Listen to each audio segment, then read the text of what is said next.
எதிர்பார்த்து பாதி வயசாச்சு வாழ்க்கை பரபரக்கும் நேரத்துல இருக்கும் சாலைகளின் ஓரத்துல அட கண்ணடிச்சா காதல் வரும் சொல்றாங்க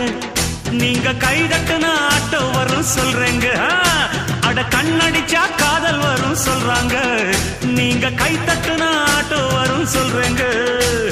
முந்தி வரும் பாரு இது 3 சக்கர தேரு நன்மை வந்து சேரும் நீ நம்பி வந்து ஏறு இரக்கமுள்ள மனசுக்காரண்டா நான் ஏழைக்கெல்லாம் சொந்தக்காரண்டா நான் எப்பொழுதும் ஏழைக்கெல்லாம் சொந்தக்காரண்டா அச்சுக்கு என்ன அச்சுக்குத்தான் குமுக்கு என்ன குமுக்குத்தான்